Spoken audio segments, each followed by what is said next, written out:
அனைத்து ஊடக நண்பர்களுக்கும் பத்திரிகை நண்பர்களுக்கும் வணக்கம். இன்றைய தினம் அனைத்து இந்திய அண்ணா திராவிட முன்னேற்ற கழக கட்சியினுடைய தலைமை அலுவலகத்தில் அனைத்து இந்திய அண்ணா திராவிட முன்னேற்ற கழக தலைமையில் அமைக்கப்பட்ட தேசிய ஜனநாயக கூட்டணியில் அங்கம் வைக்கின்ற கட்சியுடைய தலைவர்கள் வருகிறது. எங்கள் கூட்டணியில் அங்கம் வைக்கின்ற கட்சிகளுக்கு தொகுதி பங்கீடு பேச்சுவார்த்தை சுமூகமாக நடைபெற்று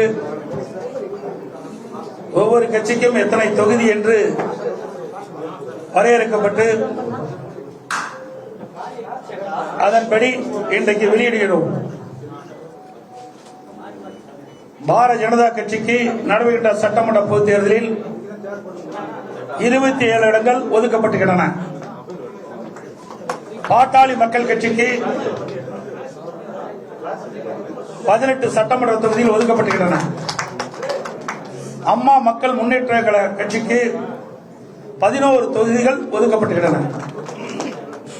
இன்னும் பல கட்சிகளோடு எங்கள் கூட்டணியில் வாங்கியிருக்கின்ற பல கட்சிகளோடு பேச்சுவார்த்தை நடந்து கொண்டிருக்கிறது. இன்று இரவுக்குள் சுமூகமாக பேச்சுவார்த்தை முடிவு பெற்று அந்த கட்சிகளுக்கு எத்தனை தொகுதி என்று அறிவிக்கப்படும் என்பதை மகிழ்ச்சியுடன் இந்த நேரத்தில் தெரிவித்துக் கொள்கின்றேன். வேண்டுமென்றே திட்டமிட்டு இன்றைய முதலமைச்சர் திராவிட முன்னேற்ற கழகத்துடைய தலைவர் திராவிட முன்னேற்ற கழக தலைமையில் அமைக்கப்பட்ட கூட்டணியில் அங்கம் வைக்கின்ற கட்சி தலைவர்கள் எல்லாம் எங்களுடைய கூட்டணி பற்றி விமர்சனம் செய்து கொண்டிருக்கிறார்கள். எங்கள் கூட்டணியை பொறுத்தவரைக்கும், தேசிய ஜனநாயக கூட்டணியை பொறுத்தவரைக்கும் ஒரு உணர்வுபூர்வமாக அமைக்கப்பட்ட கூட்டணி. எங்களுடைய கூட்டணி வெற்றி கூட்டணி.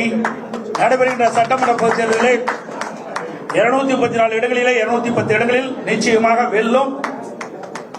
எங்களுடைய கூட்டணி ஆட்சி கூட்டணியிலே அதிக இடங்களை வென்று அதிமுக ஆட்சி அமைக்கும்.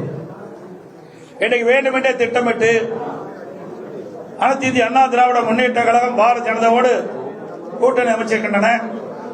டெல்லிக்கு சென்றால் நாங்களோ எங்கள் கூட்டணியில் அங்கம் வைக்கின்ற கட்சியுடைய தலைவர்களோ டெல்லிக்கு சென்றால் திட்டமிட்டு அவதூறு செய்தியை பரப்புவது இன்றைய முதலமைச்சருடைய வாடிக்கையாக இருக்கின்றது. இன்றைக்கு ஒவ்வொரு கட்சியும் கூட்டணி அமைத்து போட்டியிடுகின்றன.